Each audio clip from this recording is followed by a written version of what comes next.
Hello, everyone, and welcome to this week's edition of the Fans of Power podcast. I'm Tyler Baker. Joe Amato is with us, but he will be with us. There he is right now. And Nathan Kennedy is here. All three of us are here tonight. Well, I'm all doing all right. I'm here for like a brief. But you're still here, so it would be rude to just not even acknowledge that you're here, regardless. Yeah, that guy. The purpose behind it. And yes, Febmon, I read your message, and if you notice right here, I moved it just for you. Just for you. Is that the My Little Pony? Emily's My Little Pony, not mine. They're gonna razz me. I was gonna say, Emily, like I won't have it. I've let you put up posters all over this place, but that little pony stays where it's at. I can see her just bursting right in immediately. Yeah, she just door swings open. Oh, you moved it. Why? For them? Broke Nathan's heart. That's his favorite item. So, well, hey, before we did start off, let's say hello and acknowledge everybody that's in the chat room, which they've been going before we even started. We got Fedmon, Udat Whale, Zentron. Let me scroll down. Kevin Sharp. Hey, Kevin. I'll be sending you another payment there, bud, just so you know. Yeah, there you go. Adam Gabbert. And Grimbot has also joined us. Thank you for joining us. But, yeah, Nathan definitely had to be here at the beginning because earlier when we did Beyond Retro, I showed Nathan and Tyler the cool Funko, Lion-O, and Mumra, which, of course, GameStop is getting. And everything there is 25% off. So I think they were like $11.99 with the discount and then $8.99 for Slide, which is bizarre because, the size of him is the same, which I have Slide and Panthro. I have them too. I just was shocked that Slide was. But from there, of course, Nathan and Tyler are both like, well, this just sucks. They sat there and pre-ordered them a couple months ago. I ordered mine on Amazon the day that they were posted on there. And he still got nothing. It was showing me one of them would show up between November 26th and January something, and the other three, it's like, oh, we'll email you when there's a time frame. I'm like, all right, great, fantastic. It sucks. So they were already prepared. I just walk into a GameStop, get them super cheap price. Obviously, you don't have to pay for shipping, but that led for Nathan basically and Tyler to say, you know what? If they have them at a GameStop, how about we get them and cancel our damn orders? But also JSP and Maxwork and Zen Brown, thank you for joining us. So now pass it to Nathan and Tyler because I'm sure you guys. Boom! Got them all. I got to figure out where the hell I'm going to put those guys because I'm kind of running out of space around here. I'm ecstatic. This is why Nathan is such he's the textbook best friend. I was just sitting at home in the dark by myself. It was just like that scene from Doug when Skeeter's like sitting in his room all by himself. All alone, you can hear an echo. And then I get a doorbell ring. And there's Nathan like, oh, here you go. So it was just a total shock because I was still prepared that Big Bad Toy Store was going to send me my stuff sometime soon. Just be patient because people on social media have been reporting like left and right. They're showing up. I'm like, yeah. And then when Joe got it, I'm like, man, don't even like Thundercats. Oh, I like I said, I like Thundercats. But I was just like, it's not fair, man. Oh, God. So that's why it made it just. I was just stunned when Nathan shows up, and I'm like, "What do I do about the other one?" He's like, "Just cancel it." And he showed me real quick before he left, so I went on the website and canceled all 4 figures. So I did not get Mum Ra. They were out of that, so I'm going to be on the hunt for Mum Ra. And there's a GameStop not far from where I work currently, and then there's the two that Nathan went to as well. So I got 3 opportunities to get that Mum Ra. So, and they did tell me since I cleared them out with all that stuff that it would kind of automatically order to send them more. So there we go. Yeah, I'm kind of curious, how long they've been on the shelf. I'm imagining it hasn't been too long. I know within the last week, people have been reporting that they're showing up. So yep, that's when it first started. Was last week, went right into this week. So almost every store that's getting them, as quick as they came in, they were gone. I was fortunate enough to walk right into a GameStop that just got the shipment, and right when there, I was like, "Yep, got to get them." They said, "Yeah, there's 25% off all figures." I was like, "Well, wow." So got those suckers even cheaper, but damn it, I'm glad that you're both getting to have them and hold them, and especially Tyler's opened his, but man, are these not just so damn durable, Tyler? Just so cool. It's just... Yeah, I mean, it's amazing how sturdy they are and how easily they stand. The Slide, I'm going to have to work with a little bit more because of his tail. Yeah. But Lion-O and Panther stand up perfectly balanced. I mean, I'll show them a little bit more up close there. Kevin, you got to make sure you get these, bud. but because he's a big Thundercats fan too. But I mean, the Lion-O's hair, the claw shield, it fits on. I was making it more harder than it was to put the thing on. I'm like, oh, that's it. I was thinking you had to like wiggle it on, maneuver it. I'm like, no, there you go. Well, Kevin did say, watch out. Some are having hip breaks at the legs. Yeah, and I saw reports about that, and all of mine came in perfectly good. So I have no issues with that. I'm actually moving Lion-O's leg around right now, and there's nothing here. But I mean, with these, because Joe, I think, had mentioned it before with the Mortal Kombat ones, it seems like they just snap right back in. So yeah, they have that ball and socket joint where you just kind of pop it right back on. Yep. Yeah, I mean, I hope it's easy, and it's not like that damn It figure that I had that I still have not attempted to switch the heads on. God, jeez. Well, if you want to, remember, use a hair dryer, and then you can pop off that head, and then you can pop it back on if you were concerned. Yeah, I was thinking about that. There were some other tricks. Tyler told me boiling water. Yeah, that worked for the yeah, but you can do both. But yeah, do the hair dryers real quick. Like that's what I honestly did, because just like Tyler, I didn't want to screw around with the claw shield, and I wasn't sure. I was like, will I scratch something up? So I put the hair dryer in for 15 seconds and just opened them up, put them on, and bam, it just stuck right on there like nothing. So. But yeah, I haven't heard anything about the hip issue that Kevin just said. And Delva78, thank you for joining us. But yeah, I'm hoping if there was a break at the hip, I mean, I didn't know if that just meant popping out of the socket, because I know when those pop out, you can pop them back in. But well, thank goodness at least all three of us have some that are. I mean, Nathan hasn't opened his yet. So mine's still here in the packaging. I'm gonna take them out, but okay, just to play safe, the glare. Wait, why don't you open Lion-O? Because I want to make sure. Like, wouldn't it be a disaster? That's the one I keep seeing pictures of. Is Lion-O showing up broken? Oh, then do it now, Nathan. You got to do it. It would be a disaster if you opens like, hey, mine's good. No, because then I feel bad because he bought me these, and I'm like, I feel terrible. Then I'll just I'll kick it to you guys, and then I'll go get my car, and then you'll hear a doorbell ring, and I'll be like, hey, man, time to pay up. I want that one. Yeah. All right. It'd be like the Simpsons car taking off in the background. You just hear footsteps run. We've had a lot of like unboxings today. In case you guys didn't catch Beyond Retro, we talked about TGIF, the programming block on ABC in the 90s that was really popular. And someone was gracious enough to mail Joe a pack of Masters of the Universe cards, but also a pack of Batman 89 cards that he opened up, and he ate the gum. So if you guys want to see that, go check out that episode that we did today. And just to let you know, that was all Nathan who said it first. Said Nathan, he said, Joe, you got to eat the gum. I was like, I'm not sure about that. So was peer pressure, guys. I fell for peer pressure, so I did. I took that. Oh, gum. You ought to see just how aggressive Nathan was. Like, hey, you should eat the gum. Okay. No.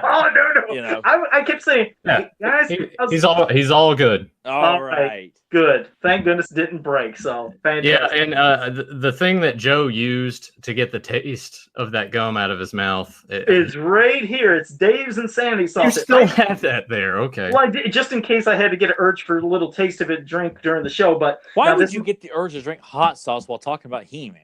I don't know, but I kept it here because my mouth was watering. But I just bought it yesterday, and this ain't the hottest hot sauce in the world, but it's got some good kick. But yeah, so what happened was, I had both those packs of cards of He-Man and Batman. I'm not opening up He-Man because I have all those cards loose already. But they said, why don't you open up the Batman cards and, pack, see what you got.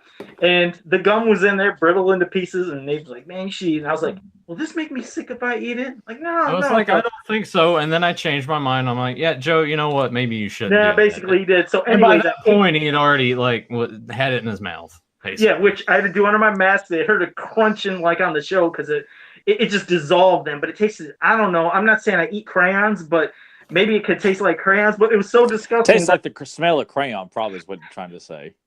Yeah, so it was so bad. I had to drink some of this Dave's Insanity just to get rid of that taste. It was rotten, but yeah, so I did something. That was my version of an unboxing live, but it was unpacking of a pack of cards. I think they were kind of talking about the back of the packaging, if you guys. Oh yeah, the next wave. Show it up so everybody can see what's coming. We'll try to.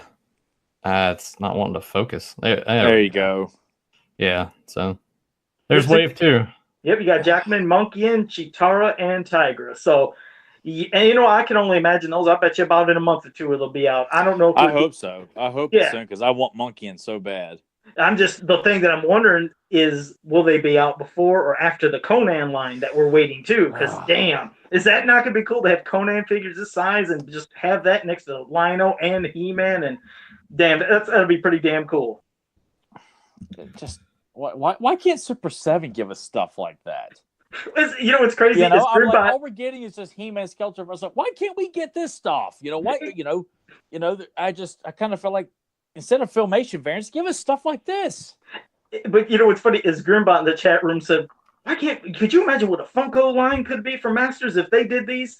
And it would, see, I don't understand all the licensing stuff, but this is, as you can tell, it's an homage to the vintage style He-Man figures. And of course, Remco did their stuff back in the day, but it's not exact. It's different. You can see it has that squat kind of pose, but yes, it looks like He-Man, but it makes you wonder if they did do a He-Man line, how it would be slightly different like this too. So it's not like they're giving you exactly like the vintage figures. I'd be very curious to see what they could put out, and the detail is great. As you can see in person, it's really good paint apps and good quality. Yeah, the face sculpts are very good. Yeah, it's a shocker. So if you guys in the chat room haven't seen them yet, Max Works, I think I said hello to you. Thank you for joining us as well. Been a while, and I hope you're doing good, bud. But yeah, it's great face sculpts, details, and anybody that's been wanting these, and if you haven't got them, check your local GameStop, because I want to say too that maybe FYE might carry them, because I saw the horror ones that they came out with there. They only had I want to say they only had Pinhead and Leatherface, I think, when I popped in there. So check out FYE. They might have the Thundercats line there as well. Not entirely sure. I was gonna say, I'm glad you brought that up about the Lord, hold on. Well, they were around. Anyway, speaking of the horror figures, because the same ones, that Funko did of the Savage World horror lines of Jason, Freddy, and Pinhead, and Leatherface, and Michael Myers. I'm taking a risk here, and they might not show up, but on eBay, you can get your money back if something doesn't show up. Type in Savage World Horror on eBay or Savage World Thundercats and keep scrolling. You'll see some sellers from China, which every time, knock on wood, I've gotten stuff from them, it appeared, but they do super cheap stuff. They have the entire set of the Savage World horror figures for $16.99 shipped, all 5. Now, some of those are, new listers that come and they might scam people, and you might not get them, but eBay will give you your money right back. You'll get your $16.99 back. But I've gotten a lot of things that were super expensive, super cheap through those China sellers. I got that Mumra Staction, that one that was it NECA? I'm trying to remember who put it out. But that usually went for like over $100. They had those sometimes popping up for $25. Brand new in the box on eBay. So I'd say give it a shot. And if it doesn't work, you get your money back. But the best case scenario is you get all 5 horror figures for $16.99. And more people are popping them up there from China. So check it out on eBay. I did take Joe's advice, because Joe has always said that, he suggested doing that route or going that route. And there was a Soundwave from Transformers Masterpiece that was being sold. There was like several figures for the Masterpiece line. They're like fully articulated, like Generation 1 style. And I took Joe's advice and I picked up a Soundwave. I have yet to receive it, but it's in the process of it coming to me right now. Oh, okay. And I think I paid like $36 for it. And so I'm hoping that, Joe's advice of buying stuff from China. I've bought NBA jerseys from China that would be like $200 on NBA.com, and I got them for like $35-40. Uh-huh. Takes a little longer for it to get there, but I'm like, wow, this is just like off NBA.com, and I got it dirt cheap as opposed to paying $200. So yeah, you can get really lucky at times. And how much did you say again you paid, and how much it normally is for that Soundwave? Those Soundwave figures, I think in the States, they go for like $90 over $100. Oh, okay. Yeah, they're not cheap. They look very, very nice. The seller had a lot of sales, like I think 100% or 99 or 98.9% like positive. So I just went and pulled the trigger, and I got notification it's on its way. So okay, yeah, because Joe had said that, and I've often looked up stuff that's harder to find in the States, and you see all these people who are selling them from China. I'm like, But I pulled the trigger because of Joe. Well, keep me posted because I'm hoping then you'd be able to show that live and that it actually does come through. And then, it's like you said, not one that you get screwed, but, if they didn't send, at least you get your money back. You're not going to lose out. That's why I never feel like it's a gamble to where it's not. I just don't want to go through the headache because I've gotten scammed before and I tried to be cool with it. And, I just like, you know what? It ain't worth the hassle. So I got scammed. So what? So I'm just kind of lazy that way sometimes. No, I know it can get annoying, but when I'm seeing them, especially when they're showing these things still carded, because in the box, I got that damn NECA Mumra statue in its box. So, I don't know how it happens, but it can happen once in a while. So worth a shot. And I'm glad you guys both got your sets of figures. So. Oh man. Yeah. These things are so cool. I really hope they do so well. Like they're like, okay, guys, we'll do a third wave. We get Rotaro and Bengali and Pumira and Linkso and as quick as they've been disappearing so quick. I can only imagine that they could probably continue with this because they're not sitting. When I went in there and they just got them gone, you guys gone. So it could hopefully be something on a positive side. So just not quite sure. But Nathan, did you want to show anything else, or are you out of here? Well, the last thing that I wanted to say is a couple days ago, this channel surpassed 100 subscribers. And I know you think 100 subscribers, that's not a lot compared to most YouTube channels. But the main thing about this is now these guys are sort of official. If you want to find the channel, just look up youtube.com/Fans of Power Podcast, and that will take you right there to the page. So congrats, guys. And thank you guys so much for your support and subscribing and ringing that bell week in, week out. So it's nice every time I log into this account that there's notifications there and it's showing me new subscribers. So congratulations to you guys. Well, yes, because we can't do it without listeners, and we were kind of worried about doing it because it meant kind of starting over again, with the new channel and getting people. All the episodes are still available on YouTube, but having this channel, it's like starting again, and but obviously, to make it official already within a couple of months. It's a testament to how devoted the listeners are. So we're glad to know that plenty of people are listening, and we're not having a whole lot of flops on our hands here recently. No, it's always great just having more people just like joining us and talk and hopefully enjoying the show. And again, that you're right. We do want to thank you for liking, subscribing, sharing. And like I said, we always talk about ringing that bell so you always know about the new content. I know it sounds like something repetitive. Some people say just to get lots of subscribers and viewers and hits, but we just say it definitely just to make sure you're not going to miss out on the show. That's why we always emphasize, just ring that bell, just to make sure you're always going to get for new content, because I'm sure we'll probably have, I don't know when, but I'm sure there'll be another episode coming in between our normal schedule when we have something coming up soon that we might have to talk about, which, it's like putting a gun to Tyler's head, but we'll just, when that happens, we'll be doing that. Wait, what? Well, you're forgetting about your enthusiastic intro for Retro earlier today when Joe broke that bad news to it. Yeah.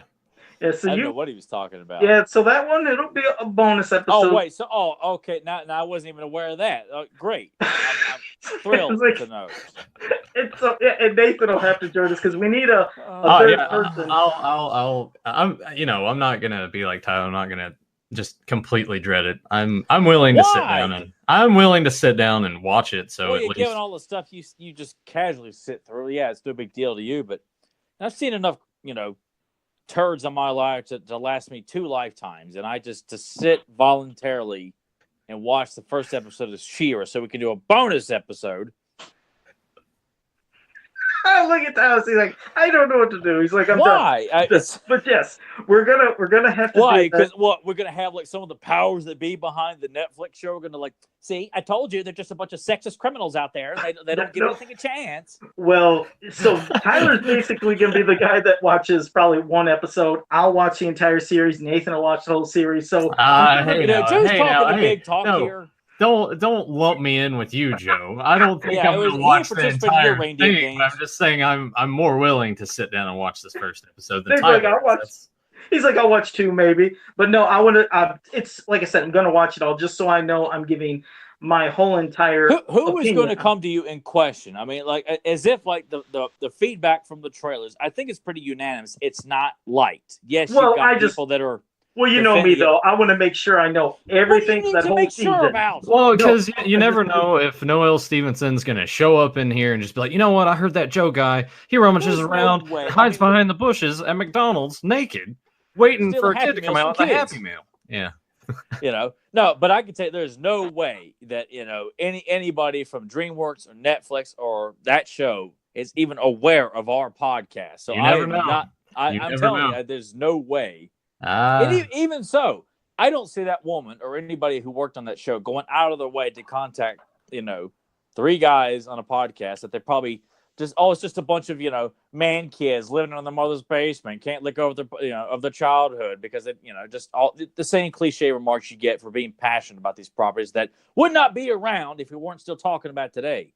Delva78 said you should do a live show just to get your reaction live. When is this premiering, by the way? Now it's November 13th. It was the 16th, but now it's 13th. They have so much confidence that 3 days off was like, we can't hold back. We've got to bump it up. You know what? If I actually wasn't working on that day, I would say that, yes, that's how we should do that, is find a way to where we can just live stream us watching that first episode together in real time and reacting appropriately. Man. That would have been good. Well, after Joe was trying to pretend like, hey, guys, what do you like better? Filmation Scorpia or the new Scorpia? As if, Joe's trying to be so polite and PC about all this. Well, see, what happened is I've always done the little previews and the comparisons of, hey, what do you like better? Filmation, He-Man. You know what you're doing. Hold up. Let me finish. So, like I said, I'll do Filmation, He-Man versus MYP. I do Alcala versus maybe a DC comic. I've always done it, so I was just curious what people would say. So I put up. You can even hear it in his voice, too. Oh, I know. He's being condescending to me right now, live. I am not. So let me finish.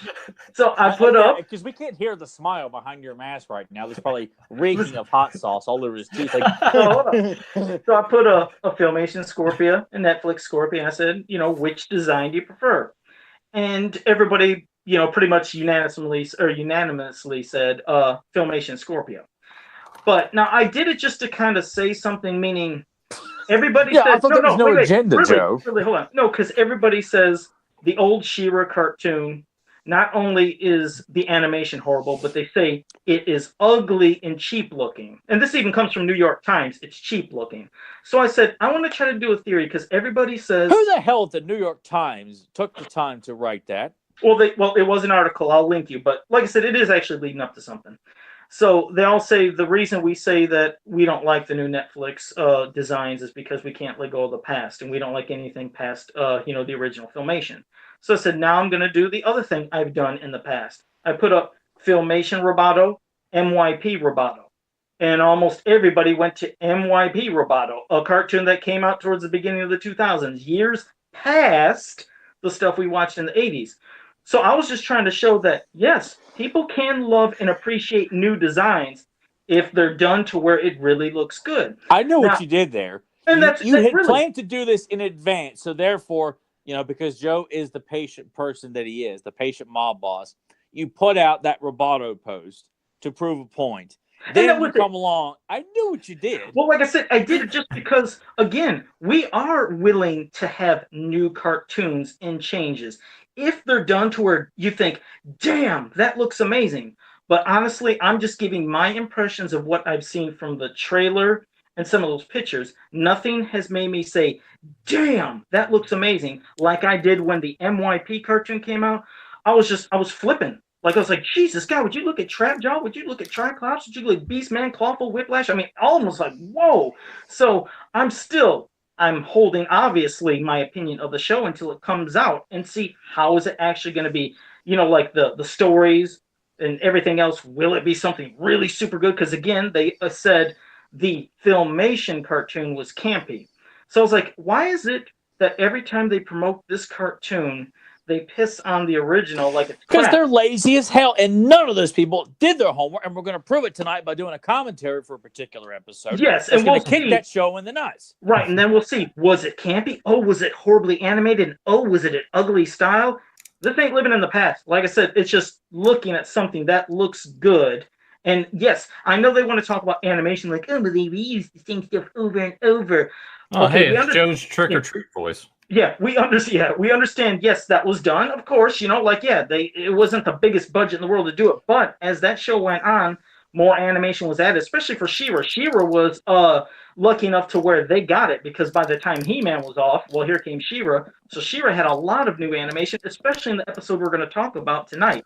So it's just a show, watch some things before they want to pass judgment. But the constant pissing on the originals what annoys me. Can't you, if you're advertising the cartoon, just saying, here's the new She-Ra Netflix, based off of the, iconic show from the 80s, and leave it at that. But no, they always have to take those digs based on the campy-looking, cheap-looking, horrible animated, horrible voice acting. It's like, why does every article shit on the original? Like, if it was so bad, why are you even making a cartoon based off of this fucking horrible, shitty-looking acting in animated cartoon? I like how Joe's like, I'm going to watch it all. I'm gonna give it a chance, and then he just still is just like, you know what? Yeah, this looks. See, that's why I'm like, you know what? No, we should not be expected to give it a chance. And there is no argument about how can you knock it if you don't like? There have been an uncanny amount of movies that have come out over the last few decades. All three of us here, everybody in the chat room, if you see a trailer for a particular movie, you know your taste. You know what you like and don't like. James Eatock has even come up publicly and said, you know what? I've seen the trailer for this. I'm just going to come out and say it. This is not the kind of She-Ra cartoon I'm really interested in seeing. That's not an exact quote, but that's what he was saying. If James Eatock, who has dealt with these people personally, has come out and said, this ain't for me, guys, that's saying something. Like, he's no longer, like, he didn't come out and was very ugly or unadulterated criticism. He just clearly was like, guys, this ain't for me. This is not what I was hoping it would be. And I don't think it's what he was probably told behind the scenes. Don't know about that conversation, but I think it's more than fair to judge on what we've got, because clearly if it was a much more serious tone show with, you can't have us take seriously a She-Ra show where the girls are talking like, teenage girls that you see at the football game or at the mall or whatever the case may be. She-Ra characters don't talk like that. People in fantasy don't talk like that. So the trailers what we've gotten have all given red flags. There is nothing to defend. There is, I guarantee it. I didn't have to see Venom to know it was going to be bad, and God, it was bad. Ghost Rider, it looked terrible. We went and saw it. I should have known better. Alien versus Predator, should have known better. This was not as difficult as you guys made it out to be. Putting that on there. I'm sorry. Wow, that was out of nowhere. Yeah, mine. I wanted to be safe because I didn't know who was going to scratch your face. You guys are doing this stuff on purpose here. Like, I'm just ready to. Just talking about this damn cartoon has just got me. You know what? Someone in the chat was hoping you'd kind of explode a little bit today. I wonder who it was. I would have to scroll and find out for that. But I see. Well, tell me to have a dance off. I see what you're saying though about that in that regard, but I also understand the argument of like, well, don't bash it until you've actually watched it. But sometimes you can just see it. It's like, yeah, that looks like shit. Exactly. That's gonna be shit. This with everything. Yeah. I mean, like, here's a prime example. Spider-Man 3 looked like it had good trailers for it. And even though before I saw it, I did not want to see it. However, the trailers did look good, but based on the first two films, I just didn't want to see it. I ended up seeing it and I hated it.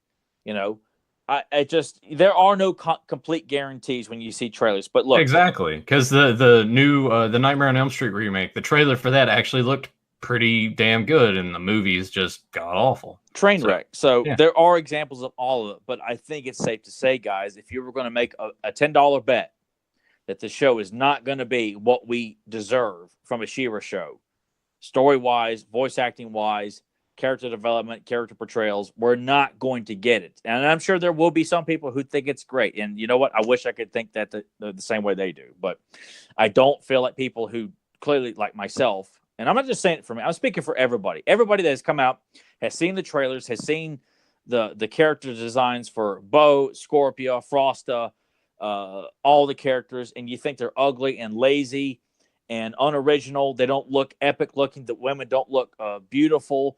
Bo doesn't look heroic at all. Neither does Seahawk. Hordak looks like a goth kid.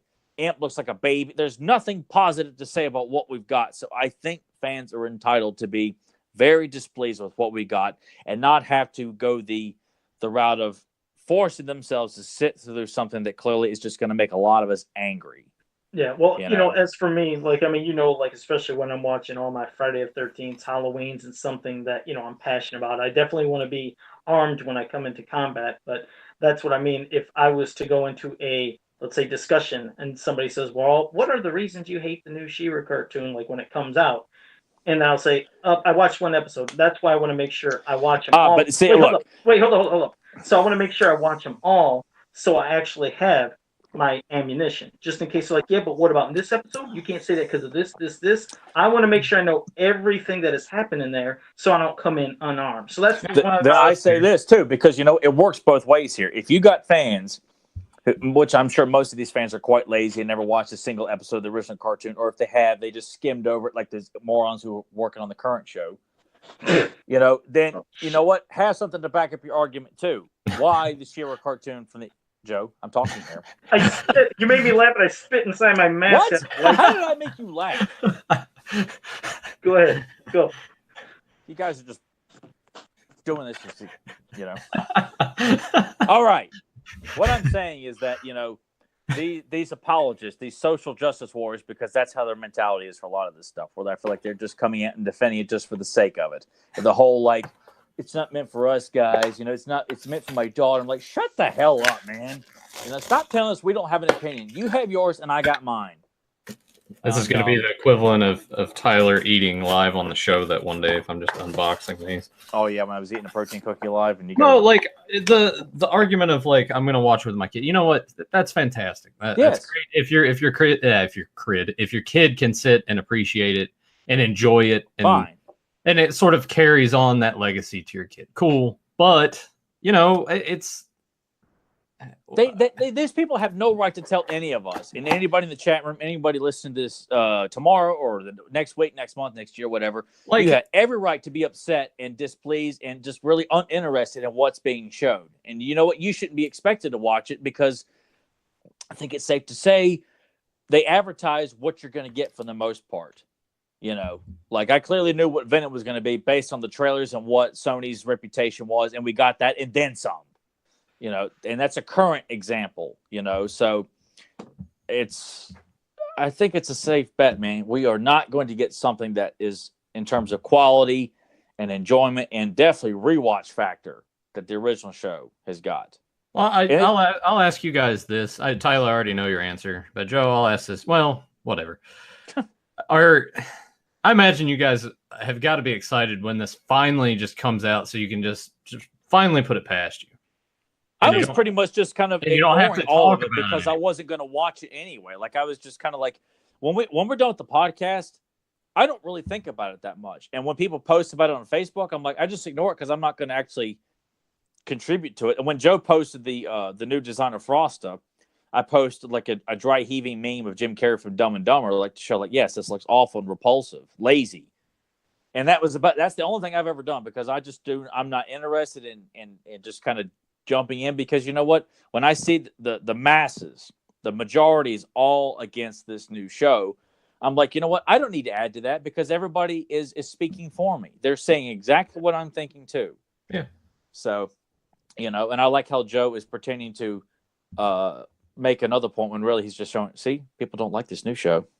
They don't like these new designs. By the way, my slice stands up pretty good. The tail doesn't really get in the way. Well, Chris Owens and Jobber DG, thank you for joining us. But all right. Yeah, when it happens, then we'll be done with it. So yeah, I'll be happy when it comes out and see what it's like, and then talk about it, and then pretty much be done. So it made me think of a Seinfeld quote when you were like, tell you what it's like. It just made me think of it. And you knew what I was going to say next. I don't watch Seinfeld. I don't watch Seinfeld. Yeah. I watch Family Matters. Hey, I would watch Family Matters 10 times over Seinfeld. Both of you get the hell out of here. I'm going to say this is actually kind of the perfect analogy in a way for this. Zen Brown kind of compared this to let me find it. Yeah. I can't wait for election day to come and go. It's like all the ads play on TV constantly, and you get sick of it. And then like the day happens and it's done and it's over and it's behind you and you don't have to hear it or listen to it anymore. I think that's kind of how this is going to be. Yep, and I am gonna. I'll do the Steve Urkel dance at the end of the show. I'll sing the whole song. How about that? If we talk about family matters, yeah, we'll do that at the end of the show. Just make sure you take a big swig of your hot sauce. I'll down some of this Dave's Insanity that you can get pretty damn good, and then we'll do the Steve Urkel dance. So give me time to find a news. Fans of Power, sponsored by Dave's Insanity Hot Sauce. All right, you guys have a good episode. Chat, thanks again, everyone out there that listens beyond the live show. Thanks again for getting these guys to 100 subs. Appreciate all of you. Yep. See you guys. Thanks, Nate. All right, Nate.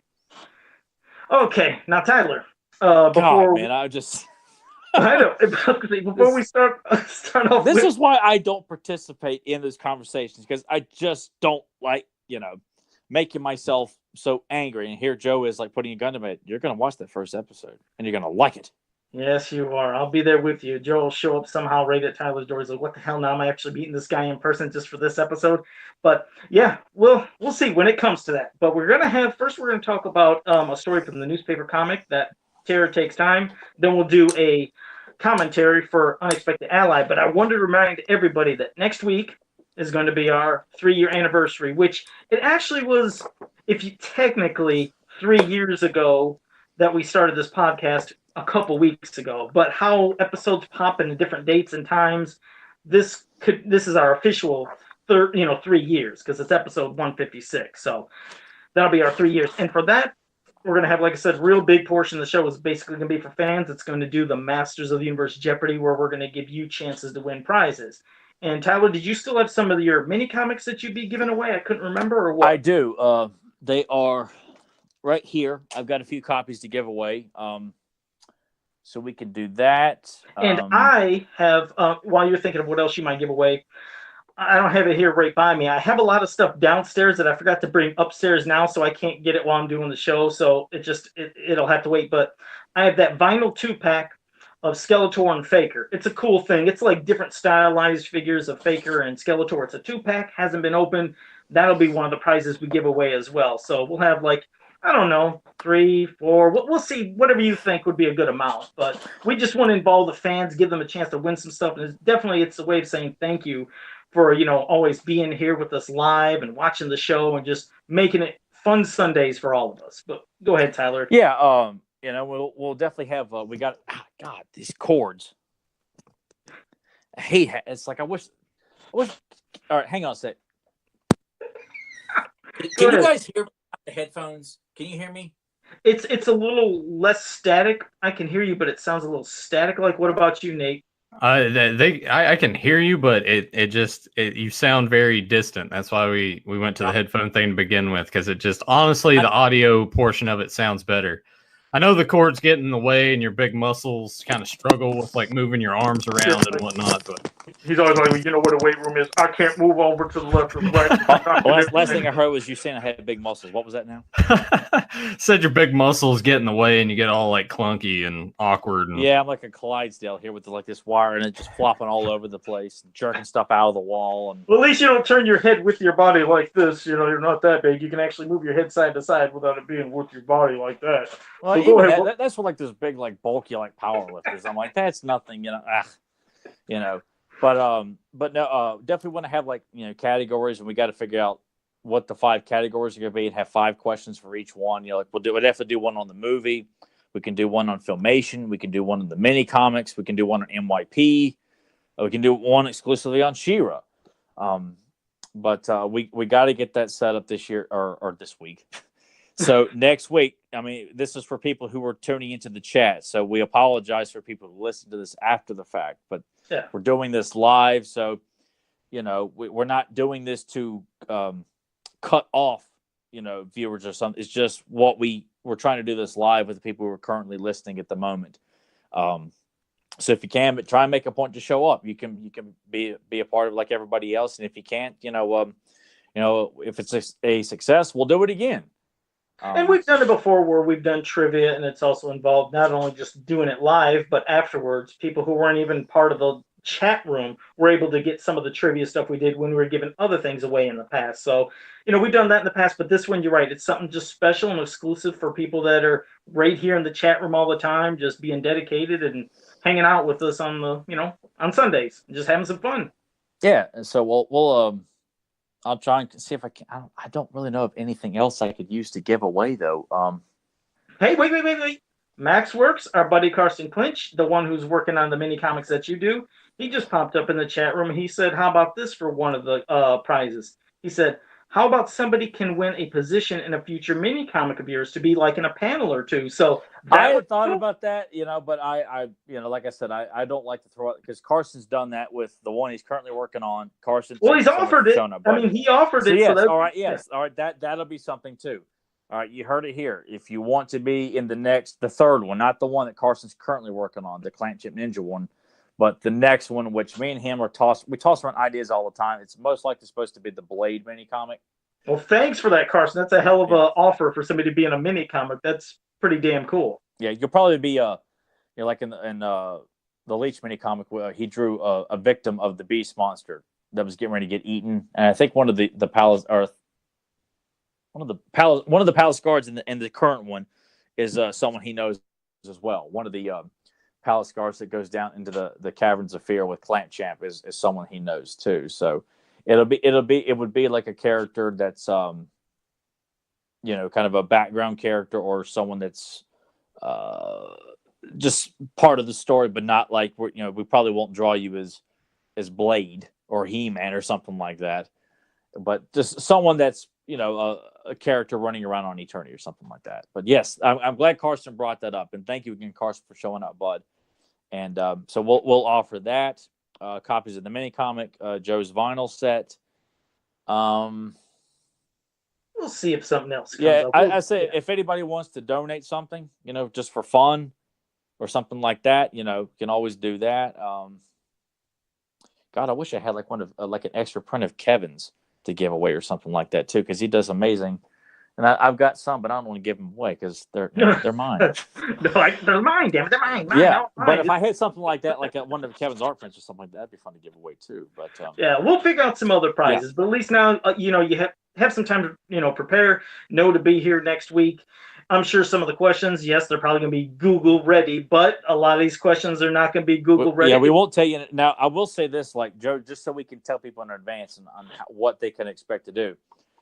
I assume one of us is going to play the whole Alex Trebek thing, or we actually go back and forth, I guess. And, like, how do we decide who's going to pick which question? Like, do we decide, which question to say, like, I guess whoever got it right, well, they asked the subject. I think because of our delay, it would take too long if, like, let's say hypothetically, the first person who jumps in and gets it right then gets to choose the next category and the next question, because it would just take way too long with our 30-second delay. So I think we'll just probably start with a category and work it from the top to the bottom, question 1 to 5, 1 to 5, and just mix it up that way. But yeah, I think you and I would go back and forth, and we definitely need Nathan to keep track of the people in the chat room who get it right.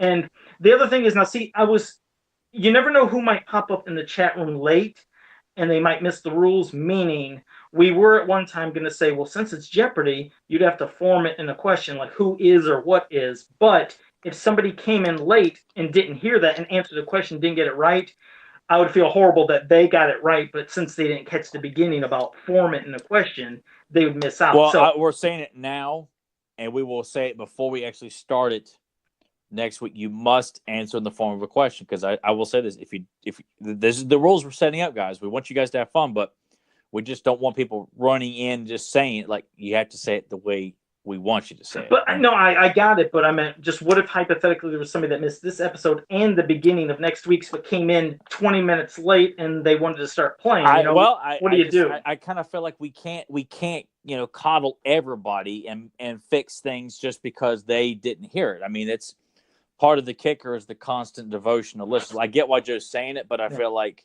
Well, hey, Fetmon just brought up a good thing. Maybe we could put the rules in the description of the video, like put it in the form of a question. So yeah, Fetmon, if we can shorten that up, maybe we'll try that. At least then they can see it's there.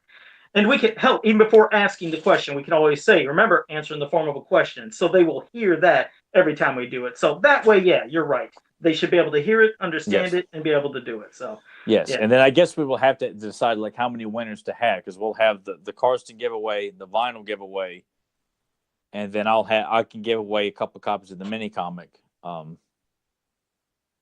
or I guess I don't know. I guess it well, definitely depends. 3. There's 3 definite prizes. I don't know if we'll do any extras, but see, like even Chris Owens, which again, thanks for joining us, was asking what time do we usually start. We always start at 9 p.m. Eastern time on Sunday. So we're here live 9 p.m. Eastern every Sunday night. So that's when you can catch us. Yes. So what we'll do then is we'll have Nathan keep up with the answers, and me and Joe will just go back and forth. We'll say the live action movie for 4 points, and I'll read a question about concerning the movie for 4 points. First one to get it will get 4 points. Instead of like $400 and $500, stuff like that. Well, I wonder if we should have like a double Jeopardy. Well, yeah, I don't know if we'll do double Jeopardy, but the thing with the points, like I said, just so it wouldn't be too up and down confusing, I figured just since there'd be a total of 25 questions, just each question is a point, and that's how each person gets a point. And whoever has the most points afterwards wins. Okay, that's fine. I'm cool with that. I'm down with that. Yeah. Yeah, so it'll be good. It'll be fun. Like I said, just knowing that people like Chris Brown, or I said Chris Brown. I look at Zen Brown and Chris Owens. Hey, we got a celebrity, but no, Chris Owens is asking, so it's good. That's what we want. Is anybody new to know what's going on? We'll tell you, but. Okay, well, that's for next week. Now, this week, like I said, we're going to talk about a story you barely hear anything about, which is Terror Takes Time from the newspaper comic, and then we're going to do a commentary. But, Tyler, how about we start off, and you go ahead with Terror Takes Time. This to me was kind of like the Time Corridor and the Powers of Grayskull mini comic, because what this essentially is that Adam learns or goes to the sorceress because he's kind of curious about it. Connects directly to the previous story with Ninjor. Yeah. And how the T-Rex just kind of shows up like that. So Adam becomes a little intrigued about learning about Eternia's past, and seeks out the sorceress. And they learn that in one of her mirrors that Grayskull is in ruins, and she realizes that clearly someone's messing with time, and I think hesitant to even send Adam back to the past anyway because of that. And then they learn that Grayskull is in ruins. So therefore she's like, okay, someone's already messing with things. We got to stop this. So she sends Adam into the past with a crystal that allows him to become He-Man in the past, but it's like a battery almost. Like he can only use it for so much to turn into He-Man. That once it's out, it's done. He can't become He-Man anymore. And trying to figure out what is causing Grayskull to apparently look like it's in ruins due to events in the past, which is kind of like what happens in the Time Corridor, where they realize that Skeletor is building another castle on top of the current location of Castle Grayskull with the help of the Ape Clan, and of course Powers of Grayskull, where Adam's interested in going to the past, and Source says you can't go back there, you can't stop any of this stuff, and then realizes that Skeletor and King Hiss are already causing havoc, so therefore Adam and He-Man have to get involved. So to me, boy, that was a really long-winded explanation. But to me, that's essentially what this is. Instead of Skeletor and the Ape Clan, or Skeletor and King Hiss, it's Hordak and Mosquitor causing all the havoc.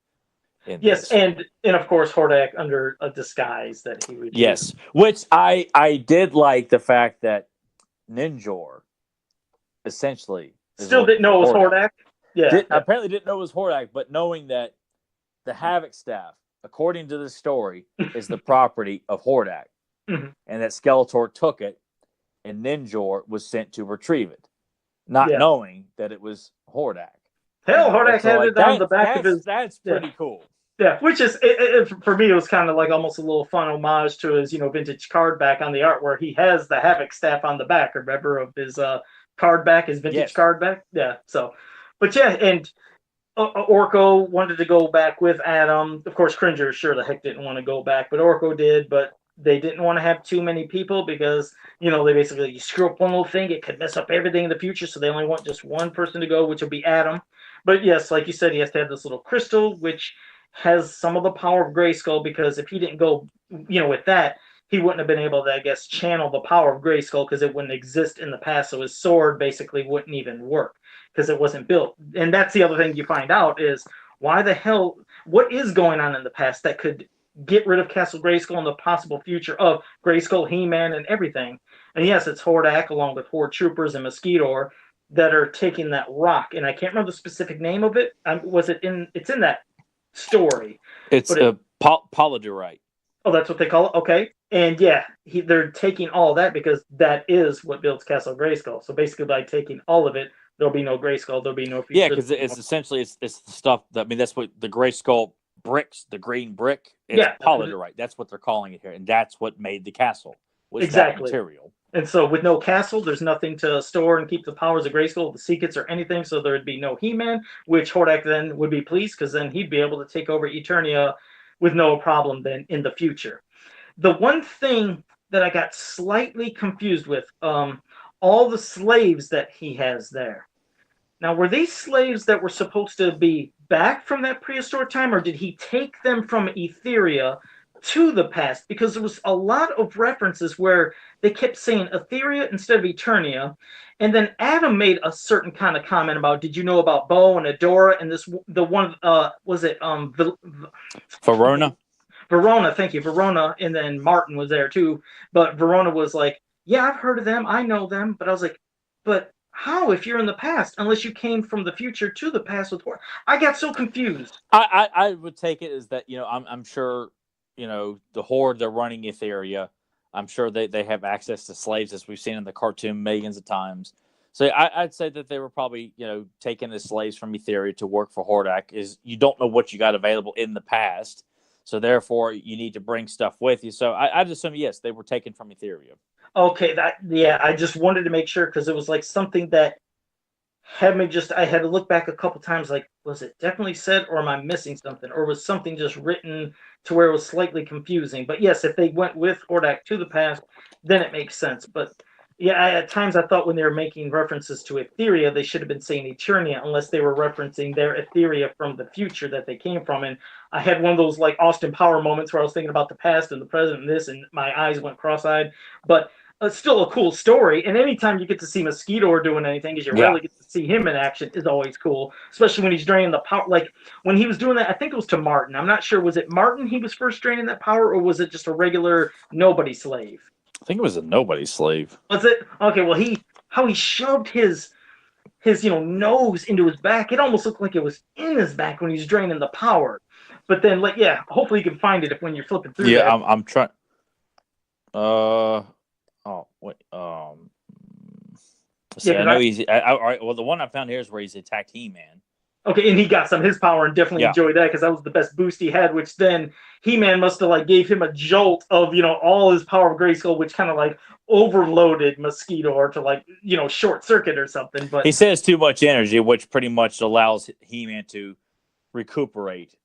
Pick him up in like a very gorilla press position and slam him into some of the electronics, which was nice. And I even like a little funny, not a funny, but a fun nod to Shiro's, like when he ran in and said, "For the honor of Grayskull," not to transform, but like when they were like running, I think when he was running, he said that. So, I thought, hey, he said Adora / Shiro's line, but it wasn't to transform. It was just basically to, go into battle. But I think pretty much, just saying for the honor of Grayskull, not meaning anything. Yeah, I would say probably not even a direct tie to She-Ra at all. Probably just saying. Even if it wasn't intentional, it was kind of cool to see He-Man actually saying that line. But yeah, you're right. See, the thing is, it has a continuity and an order to where it keeps connecting. So just to see that Adam at the beginning is wanting to learn more about the history of Eternia, and that's almost like making King Randor kind of proud. It was just kind of good to see him taking his princely duties more seriously. Maybe that's how his father was seeing it as well. That, and you get the dinosaurs. You get all three dinosaurs, Biontops, Turbodactyl, and He-Man gets attacked by the T-Rex the minute he walks through the portal. Right when he comes in. Yeah, so it's got a lot. It's just fun to see, Mosquito, which we all know does not get used virtually at all because he came at the end of the line. So to see him and the dinosaurs used so prominently. And I mean, of course, Hordak looks like Filmation Hordak, which we said before in previous episodes. A lot of the characters look like they were drawn from Filmation style, and even used his buzzsaw feature to take off like the outfit or rip through the outfit of the disguise he was in to then reveal himself as Hordak. But I think when the T-Rex, the one thing I couldn't remember what they called it. I know the actual toy, it's the Mecha Drone. They called it another kind of drone in that, which if you could find that page. Yes. Yeah, I'm looking at it here, trying to. Yeah, because it's like it can sense and seek out things, and I thought, oh, well, that's different. Instead of it just being something that blasts out to attack, this could actually like seek. Dynadrone. Okay, Dynadrone. Yeah, and I like that it had a feature like it could like seek to find somebody, like it was going to go right after Prince Adam. So I was like, yeah, oh, there's some kind of like almost targeting system. So seeing like a heat-seeking missile almost. In a way, yes, that's what I liked because I thought, well, they added something to such a simple device that never really had a backstory. It's like, well, I kind of like giving another feature because I told you that was my favorite thing as a kid. I loved having King Hiss, and I loved taking the Mechadrone out and having them display together, which that's what I sculpted down there when I was like 10 years old or 11. I sculpted King Hiss and the Mechadrone. So I was like, hey, got to see something I've never seen before. But it's fun to see a lot of those last wave of characters and vehicles and stuff used so prominently in a lot of these stories. That's why it's unfortunate they didn't, but having this collection of stories, yeah, you get to really flesh out like Ninjor, Clampchamp, Blade, the dinosaurs, and so on and so forth. Mosquitor getting used as the only villain next to Hordak. I mean, aside from the Horde Troopers, but you don't see Leech, Grizzlor, or Mantana or Modulok. It's just Mosquitor. That's it. I'm like that's pretty cool too. It is because I wanted to try. I thought there was like a pretty cool looking scene, or at least the one for those who didn't see it. I'm going to try to get it close if they're wondering about, Tilgar, like when Hordak was under disguise. Mm-hmm. I don't know if you could see it there, but yes. All right, hold it right there. Yeah. Yeah, that's what was kind of cool seeing him, in that disguise. That's what he was when he was going by Tilgar, and that's who Ninjor thought he was serving to get that Havoc staff for, which was cool. And also, it had a different, like, side love story with him and Valora. It was Valora, right? Okay. Verona. Verona. God, I'm saying Verona, where he, Adam was starting to fall for her, and it was different because it was like kind of messing with his judgment. He was sitting there at times saying, man, if I didn't have to do this, it's basically almost saying I'd like to get with her, which is weird because you don't see too much romantic things in the shows at times, but that was a different thing to it. But then it looked like Martin was getting kind of jealous, and I think then obviously eventually Adam realized, no, Martin, should be with her, not me. But that was kind of a strange thing. It's nothing I flipped over seeing, like, because I was like, romantic thing, I really don't care about that. But I think it just kind of adds, like, I mean, because that's what you'd see in like a typical like action adventure fantasy story, where the hero would fall for an attractive woman. It may not really go anywhere, but you kind of have that initial attraction, which to me makes sense that Prince Adam, He-Man is seen as a handsome hero to women. So it would make sense that this woman who's never seen him before would have like an initial attraction.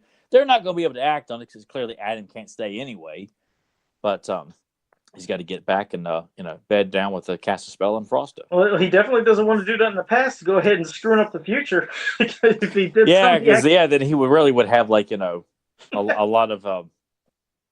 I don't know, it might end up kind of like Wilt Chamberlain or Larry Bird and having all these kids in the past, and goes back to, and then he shows up in the present and like he's owed all this child support and stuff like that. So a whole different lineage has been created, or he comes back and for some reason he's screwed up. Like, you're not He-Man now. He pops up back in the Castle Grayskull. The sorceress banishes him. Like, who are you, stranger? And finds out there's somebody else that's He-Man. It's like everything got screwed up because like whatever they did from the past. As you notice, there was like these two torches that were being held in the beginning of Castle Grayskull, but when he came back, you've seen only one. So it's like even that little trip back to the past altered something, which makes you think what else has been altered. Now, I'll be honest, I've been reading this in order, and I've been experiencing it along with, like how we talk with you guys each time we do an episode about this. So I don't know if they are going to expand on, has more been altered in the future, or was it just for that specific part? I'm not sure. Well, because the next story is the Blade story, or one that's using a lot of the movie characters like Gwildor and Blade. Probably not, because the Cosmic Key's probably gonna be brought up because I've skimmed through the Blade one a while back. I cannot remember everything that was in it, but Sarad's in it too, of course. But that's hard to say. I guess we'll find out soon enough. Exactly. So I've been like saving each week just to enjoy for something. Like I said, it's old, but it's new to me. Almost nobody has read all these things. Oh yeah, I'd say I'd say the vast majority of fans have never read this book or may not even own the book. I don't know how many people own this book. Yeah, but and clearly the stories are not as well known. Exactly. I was like, I don't think I've ever met anybody that had all those newspaper comics, all those thousands and thousands of little scenes and clips, and yeah, that's a lot to have. So it is new, but yeah, and I hate, yes, Delvis, I'm with you. I hate time travel dilemma stories. Yeah, they just always make my head explode. I disregard the whole, like, if you do this, it's going to affect everything. Because to me, that puts a lot of unnecessary restraints. Like, everything can't be Back to the Future. Like, I kind of feel like it works for that movie, but I don't like a time traveling movie where if you step on, it's like the episode of The Simpsons where Homer keeps going back to prehistoric times, with the and toaster, then he avoids everything and then falls down on this big bug and kills it. And then goes no, back. I know. They were being extra silly. It's just like that. It's just not. That works for The Simpsons, but I don't want to say it in my action stories. Yeah, there's just that's why it's just too much. At times, I wish they just avoid it, but it's good. And if they had it, because there's a couple people in here, like Delvis is still trying to find like that book at a cheap and affordable price. But yeah, I'm sure through some searching of bookstores or Amazon, you could probably find it at a good, reasonable price, whatever is in somebody's price range. But it's well worth it if you got it. Get it, because this is basically your only way you're ever going to see it. You're not going to come around all those stacks of newspaper comics probably ever. And if you do, it'll probably be 100 times more expensive than this book, if not even more than that. Well, yeah, because a lot of them have been, picked up by Danielle and the rest of the crew to get him into this book. So, yeah. I mean, unless you're digging through original newspapers from the late 80s. And it's hard because she even went through all that microfiche at the libraries, and yes, it was a hell of a chore of how they put this book together, and it was well worth it, but a lot of hours and people's time went into creating this great piece for us to see. But it's a good one if you got it. So, but now I'm going to put something in the chat in case you guys will be ready for it. In the chat now, I'm going to put a link to the episode that we're going to do a live commentary for. So I'll put it here. And Tyler will at least give you a description, and it's going to give you enough time to click on it and get ready for what he says and when to do it. All right. I'll bring it up here. I got to turn the sound off so I don't get sued. Okay. And it should give him a good about 20 seconds almost to get on with our little bit of a delay. Yeah. All right. I'll wait here a second here. But we are using a YouTube link here, people. We're not using DVD tonight or anything like that. Wait a second. I think I'm having this. I need to reload the page real quick. That's okay. Because I already had it set ready to go, but it's kind of like frozen on me. Hopefully, I was gonna say, hopefully it doesn't lock up on you, because I was like, oh shoot. Okay, it's going now. Okay. 3. And you tell them I was gonna say first, let them know the name of the episode and from okay, we are watching Unexpected Ally, the first appearance of General Sunder.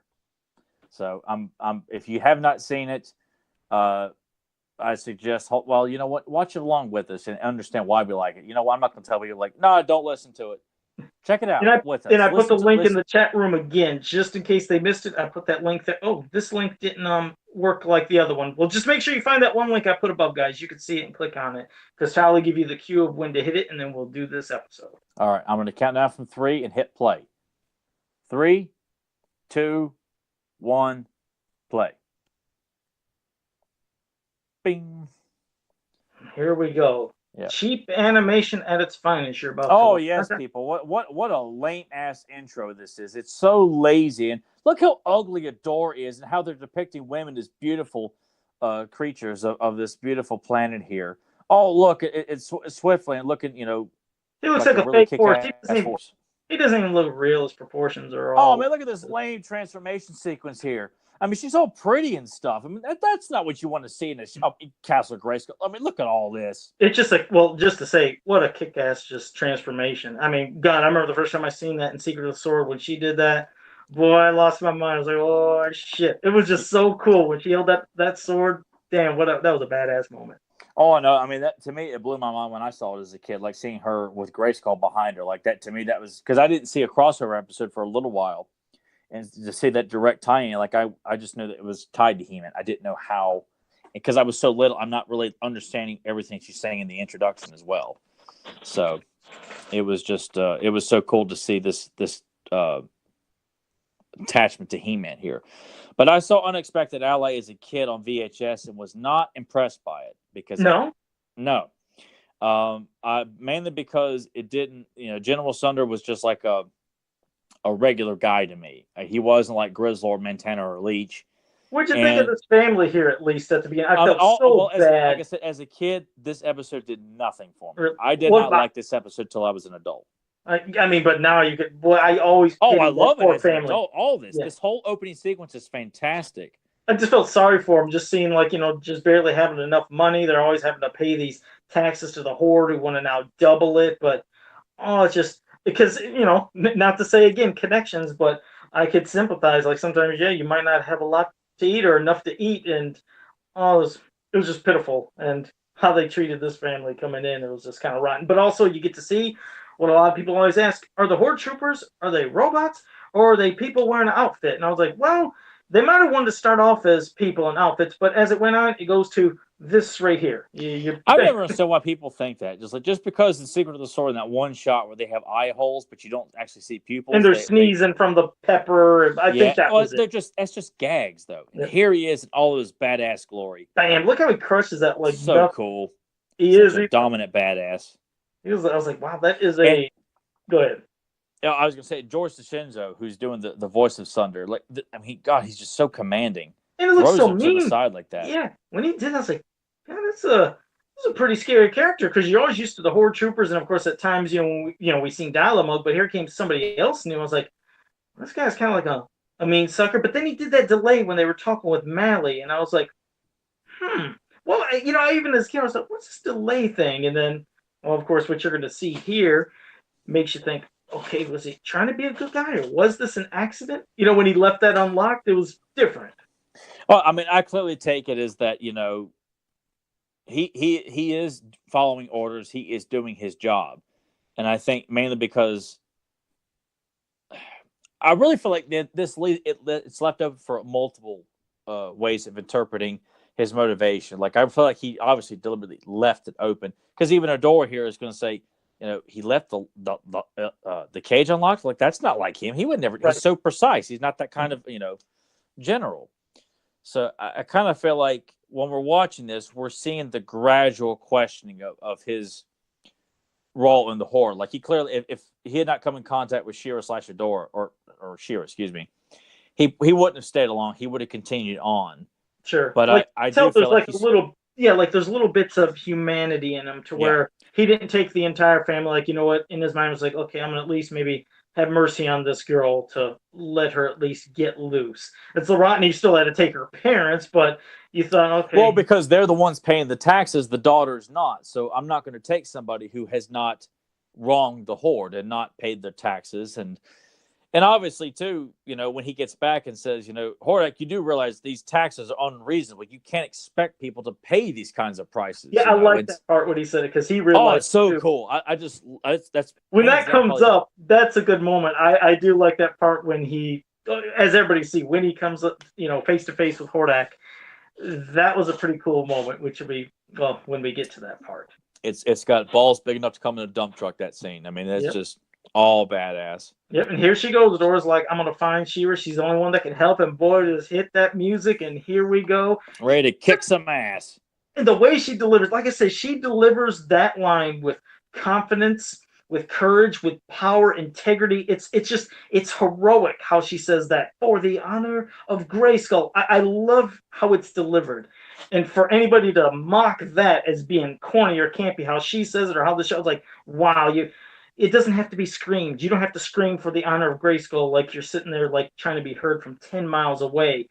That's powerful. That's the way you deliver a heroic fantasy way of saying something. Because remember, people, this is fantasy. This ain't Earth. And look at the way that's animated. It looks. You can't tell flying across the moon into the Whispering Woods. I mean, who could look at that and think that looks ugly? That is damn beautiful looking art. Beautiful art. I don't know, it blows my mind when I just hear somebody saying that's ugly to look at. I'm like, I don't care if this was out in the 40s, the 50s, 60s, 70s, 80s, or even now. You can tell when something looks good. Well, you know what? And I hate, that's why I have no patience for people who want to slam a cartoon that came out in the 60s, the 30s, the 40s. Like if someone wants to slam the Superman from the Max Fleischer series, that's a beautifully animated Superman show. And just to slam it because it's all, well, then clearly you get your head up your ass because you're not actually paying attention to the animation. You're judging on its age, which clearly makes you even more of a Neanderthal. Look, I mean, just like look at She-Ra. You can't tell me it's like a piece of art and Glimmer right there that you wouldn't have that as a cool ass pose or a piece of art. It's just like I said, it's beautiful to look at. I mean, I don't know. I said it again. I don't understand it. I don't get it. But here we go. Now, and see, like you can see even more detailing with Bo and some of the animation. You got Glimmer using her powers to do fireworks for a distraction. So, again, see Glimmer doing some using some of her powers as well. And I just how calculating Sunder is, as we see here in a moment, when he realizes, there's no way they're going to launch some sort of attack like this without it being something else. Like, I just love how smart he is. Oh yeah, he's a great general. And what did you think? I even liked seeing how She-Ra pointed the sword that particular kind of angle. The way it's drawn. It's with that depth perspective. Like just coming at you. It was pretty cool. Just another touch of just how advanced the animation got in this show. Yeah, and also with the animation, but also you kept hearing how there was like this references about the Horde troopers and the robots and their thinking. It was something you could tell they were going to keep building upon in this show. Along with seeing, how they were robots earlier with, the one just bam, the head getting just all bolted out. I mean, obviously it's a kid's show. The robots need to have a little something else to them. So to write them as if they have personalities, but they're all robots. Right. I mean, I think people they're not understanding how or why it's written that way. I think they're trying to find something that's not there. Yes. And this, again, all new stuff. I mean, tons of the stuff that was in the She-Ra cartoon was brand new animation, new, like characters like this, but just scenes. It wasn't stuff that you've seen hundreds of times, like they would have mocked on other certain parts. Yes, certain parts, but you can see there was a lot of new animation put into the She-Ra cartoon. Yes. And the voice acting is very, very well done. I mean, I love all. Here he is. This moment is the one that actually gave me chills. Like right here, first seeing that Bo. Right here, Bo is sacrificing himself. Look at all this new animation. Yeah, and getting shot in the stomach like that. Wow. And then the way he holds the pistol when he's done. Yeah, and the music so that cool. when it went doom, doom. I actually thought, holy God! I at first thought, did they just shoot Bo? Like I was like, is he hurt? Is he dead? But you see that he took one. It's like taking a bullet, saving somebody that he doesn't really even know. But that shows what a hero is and what a hero can do. That they're going to sit there and protect anybody at any cost. But that moment, beyond beautifully animated, it shows a hell of a great thing for Bo's character of what he does and what all the rebels do for the Great Rebellion. Yeah, and they clearly understand what good storytelling is about what makes the rebels and what makes the Horde, so the evil Horde, and what makes this one-shot character who would appear in Return of the General, such an intriguing, conflicted character. That's good storytelling. This is how you tell an action-adventure story that's not just meant for girls, but for boys, for everybody. This is a prime example of what we were talking about earlier, of what they just don't care to understand, nor did they take the time to look at and understand why we love the show so much, why we don't want to see what they're offering. You see stuff like this, like, why should we settle for anything less? Yeah, and also what you see right here, She-Ra is basically, yes, you said, if you take me, you'll let Bo free, and he honors his word, and he lets Bo go, but again, it shows the character of General Sunder, like he will honor his word. And I love that, because here we are with the best scene in the episode. It is all the facial. I'm so excited. I know I got giddy because, like I said, especially the looks that are going to be given back and forth. But General Sunder's here to explain everything that he's just done, how he got She-Ra, but obviously doesn't have Bo, doesn't have the other rebels. But hell, you got She-Ra, but this which says a lot about Hordak. Like, he's not just thrilled with having the leader of the rebellion, but he wants more, just like with the taxes. Mm-hmm. And just how confident Sunder says, like, I let him go. She honored her word. I let Bo go. Like, he just doesn't flinch. And I like that difference. He's talking about the difference between us about how he'll honor something. Hordak won't, but General Sunder will. But yeah, his arms crossed at everything, like just standing so defiantly towards Hordak.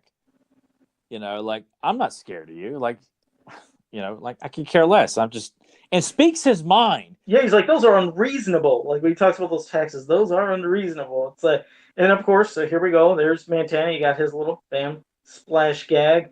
But then, yeah, and just how Hordak is having fun, like he does. Everybody's laughing. That's why I like what General Sunder. Sunder. I love that they write that. You didn't think it was funny? He's like, I know she's not laughing for it. Have you think it was funnier?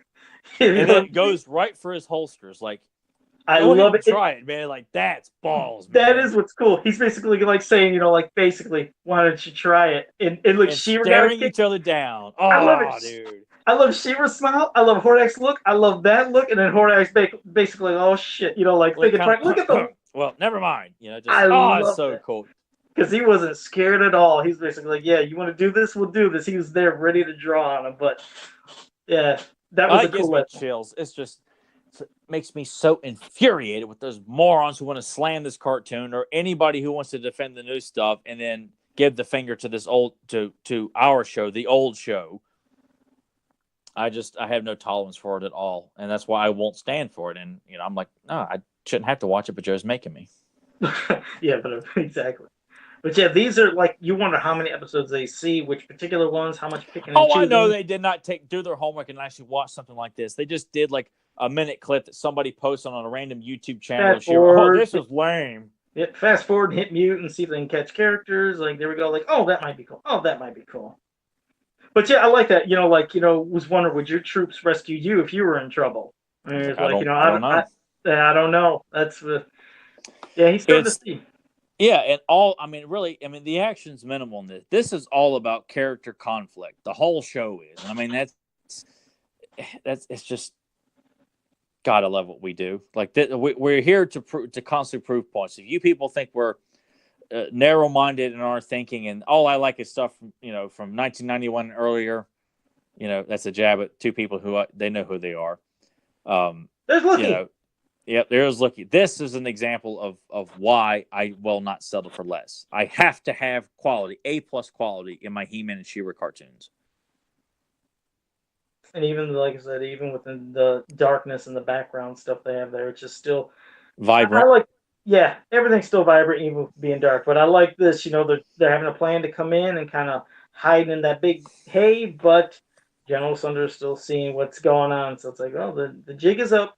He sees you. But you'll see how it leads up to here, too, as well. Just a cool-ass character, too, that General Sunder. He's like the Predator almost. Like, and what he just still is always just so overwhelmed about is, like, such a small force coming to, you know, like, do this against all of us. He still can't really comprehend this little bit of rebels going on. Like, what is driving you to even do this? You can picture that's in his head. He just can't fathom that. And I when I rewatched it this time, I was kind of under the impression that he was like a Dora. Like, he was pretty much raised in the Fright Zone. Like, he doesn't know what life is like outside the Fright Zone. You know, the idea of being free or why these people are fighting so hard. It's with so little, you know, weapons, materials, and so little numbers. It's always been a soldier. A soldier. That's all he's ever known is just being a soldier. And oh, by the way, you've seen Bo using a grappling arrow. So again, for when people say the new cartoon, hey, he's going to use tons of new arrows because, you know, like apparently the original bow only had one type of bow. Oh, and here's another one that, boom, it's like a concussion to pop people back to where he can separate that off, and you'll see what Glimmer uses it for later. But already you've seen two different type of arrows than Bo normally uses, which he uses even more throughout the series. If people would actually watch the cartoon, you'd see Bo is more than just an arrow. You know, apparently that's all he's ever had is just one type of arrow. Yeah, because, you know, we know what it's like when you're young, dumb, and naive and think you know everything. You don't have time to do your research, even though it's for free on the internet. Yeah, and I also found it interesting. It's such a subtle little thing, but even like those, you know, dampener cups, those power dampeners or whatever they are, that She-Ra couldn't break them. You know, they're gonna have to be opened with a special type of key. But I found that kind of interesting because, you know, normally when She-Ra or He-Man are trapped in anything, boom, they break it off. But I like that for this particular episode, they made it look like shit. Even Glimmer's trying to use her power. She can't get him off for, you know, those power chains or whatever they call them. But it serves a purpose because we're leading up to this. Yes. Yeah, it's, again, to have a villain just so intrigued by their will and desire to fight, and they don't have much. It's God, it just makes him such an interesting character. Yeah, because he's wondering about what makes them so courageous, and they talk about their struggle, for freedom and and just life and everything, being precious. It does. It makes you think about things, which it was a nice little, each episode had a slight little moral and something they put in. And of course, the robots, they know nothing else because they're just basically programmed to, follow the orders of the Horde. And then he says, and likes bullying. And of course, there's your Get the He-Man punch. Yeah, there you go. There's your He-Man moment. But yeah, I did like it that they're programmed just to fight, but as the robot, it might be self-aware to even say, and I like bullying too. So I found that interesting. And it's pretty cool too, knowing that, because Adora, when she was speaking about him earlier, saying that, he was always a good general, a good man, and followed orders. And it's just I'm very curious as to how he carried himself, how he was portrayed as a young man before he became a general, and when he did, how did he carry all the other missions that Hordak was issuing? Yeah, it does make you wonder. And again, how I said they kept really they were saying a lot about robots for the show. And then, it led to that moment where she says, you're not a robot. You do have your own mind or free will to do what you want. Basically, that's what she's telling them. You can change. Unlike these robots that are programmed, you're not a robot. I guess simply because, too, like Adora, where you feel like you've essentially been conditioned to act, think, and behave a certain one way, and that's it. So to see people who are making you question that, you would be thrown in a loop, and you don't know how to, he's a lot like Adora in that sense, where you really start to question everything you've been told. Am I living a lie? It's so much complexity to this. And I always like seeing this where he's gonna join them. I thought it was pretty cool that he wants to join them. And there she goes back with that angle, with that sword. Very cool. Yeah, with that cool thing. But you knew that probably when he was coming down, something was gonna happen. I mean, usually always does, and of course, bam, there got snapped, and he breaks his leg, but she ain't gonna leave him behind. And again, it shows. Look at that shit. I mean, it looks. That's what being a good person is all about, fighting for freedom and helping those who need help and could change. And like you said, to see him now wanting to change, but she ain't going to leave him behind. He's like, basically goes like, nope, we're rebels. No, and the Netflix show, she's like, oh my God, you're like heavy and stuff. Yeah, but she said, yeah, we're all getting out of here. And she picks him up and takes him in. Pretty cool. But, and here we go. Here comes Hordak. Yeah. Coming up with because I really want to see more confrontation between these two. I mean, obviously we get the Return of the General, which we will have to do a commentary for at some point in the near future as well. But it's just seeing these two buttheads, because you don't see too many characters. There's some characters that Hordak is afraid of, but this one where he's really portrayed as like he is in charge, and to have someone just challenge him right there on the spot, it's just something you don't see too often. Yeah, and if you also even notice within this whole episode, it wasn't like a She-Ra heavy where it's always She-Ra doing all the action. No. You see what all the rebels can do. And what's funny is they didn't even showcase tons of the Great Rebellion. It was a certain particular amount, and we had the new character, Jenna Sunder, but you got to see them taking care of business, especially with seeing Glimmer and Bo doing things. Especially Bo did a lot, but I like that. I like seeing that, yes, it's not always going to have to be. It doesn't have to be character. If you get a great story, you can rely on the most minimal amount of characters to tell your story. I mean, even though Grizzlor and Catcher are in the background, they're there, and Montana's there, but they serve no purpose to the story. They're kind of fleshing out the background because that's not the focus. Yeah. And you also do see it in times, because some people always think, oh, they're all the same height and they all look the same. You see that Glimmer is obviously shorter than She-Ra. That's just people being lazy and not taking the time to actually, read and watch and learn about this stuff. That's why I'm like, sorry, guys. I mean, I'm not going to tolerate that kind of nonsense. If you say we don't have the right to trash the new cartoon based on what we've seen, then you got no right to walk around with your head up your ass over this kind of stuff. All right. But it shows, watching that episode, there's nothing to me that looked cheap or looked horrible. It didn't seem campy.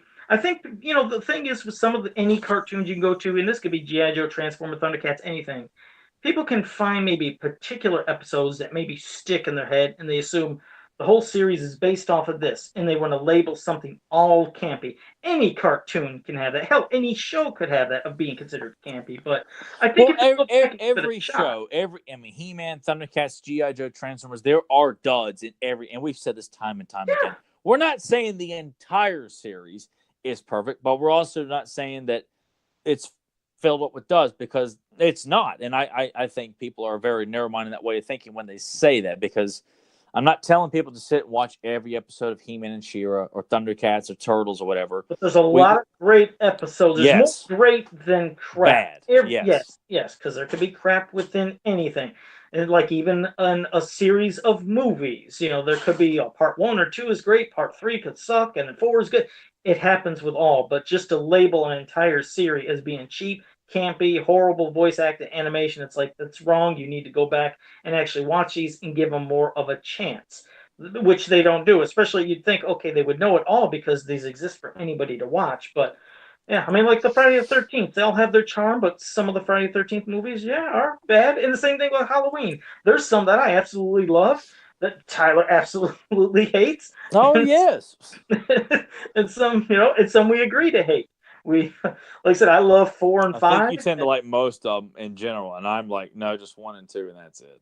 Yeah, he's like 1 and 2, I'm done. And he's like, and the new one was pretty damn good. Yeah, new one was good. And if I absolutely had to watch another, it would be part 4, because I used to like part 4 a lot. I just don't enjoy watching it anymore, though. I love 4 and 5. If I got to do 1 and 2, and I love the opening of part 4 though, with like the haunting music, and you see the various shots of the farmlands, because it makes me think of Reiner, which is a small farm community not far from where me and Nathan live. So when I drive through, I always think of Halloween 4 when I drive through there. No, that would be spooky, because I remember I was freaked out where I never wanted to go around the woods or any far out areas, like into see, I've always been a city person. I've always been around the city. So when I'd go like towards the country, if we had to go meet somebody somewhere or drive through a far away, I was like, man, I hate this. I can't see what's going on. All I see is cornfield and trees. What's going to jump up? Oh, you hate it around here then. Oh, I ain't kidding. It's like, you would think, I always assumed nobody would freak out of city life, because at least this way there's lights, there's buildings. I can see what's behind and around me. But when I can't see what's going on, I don't like that. I don't like when I don't know what's going on. But I mean, shoot, like Delvis right here, he says he hates cities, and I can respect that, but I freak out with that cornfield stuff. It all came from the damn Friday the 13th movies. We'd go far. There's still this one drive-in. We have one drive-in still around the area we live. Sure enough, it's a little further out distance, and you got to pass a real long section of forest and woods. And when I was a kid, after we're done from the drive-in Friday the 13th, we're driving back. That ride home, past all that miles and miles of trees, scared me more than the damn movie, because I kept thinking, Jesus, Jason going to jump out? I don't know how you guys do it. I couldn't live out in that country. Oh, Jesus. Well, I mean, we don't live in the direct woods. Like, we live in, like, small city areas, small town areas. But the country's not far at all. Like I said, my dad's side of the family, they live about 15, 20 minutes away from me right now, and they're knee deep in the woods. Like, you go up a gravel path, you're up in the woods. It's all that's around you. You're surrounded by trees, cracks, and breaking branches and stuff. And, it's walking around up there at night, man. It's, you definitely wouldn't want to hear a chainsaw take off. I'll put it that way.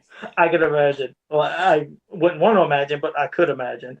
But no, that was fun, man. And yes, sometimes we might do some commentary for some of the Golden Book tapes for He-Man and She-Ra. That would be fun too. I'm not opposed to doing that. Absolutely. But, yeah, and Fed Mom, thanks for bringing that up. We can maybe do that in a couple weeks, but of course not next week, because it's the big one for you guys. And like I said, we'll have a lot of different things. We'll be and banjo music, Grimbot, But we'll be giving away things, but I think that's going to be fun. I can't wait to involve everybody here in the chat room for that. I will say this before we do fan wrap-up questions. I have got confirmation for Robbie London. He's going to join us November 18th. Joe. Okay. I said to make sure, because Joe is like, I don't know if I'm going to do that episode. I'm talking about, if you don't know who I'm talking about, this is the guy who wrote Dawn of Dragoon, who wrote Double-Edged Sword. Those are 2 episodes that he holds very personal. He's very proud of those episodes. He can talk those episodes, and he also can talk to us about the day-to-day duties of what he did at Filmation as a staff writer and working with Lou Scheimer. And I mean, there's just, as long as you like the cartoon, the Filmation cartoon, and you're familiar with Dawn of Dragoon and Double-Edged Sword, that's it.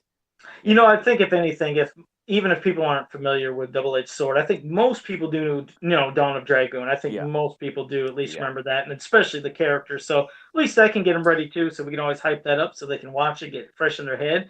And then again, we always open. And he will answer questions from fans too. He said he would give us about an hour.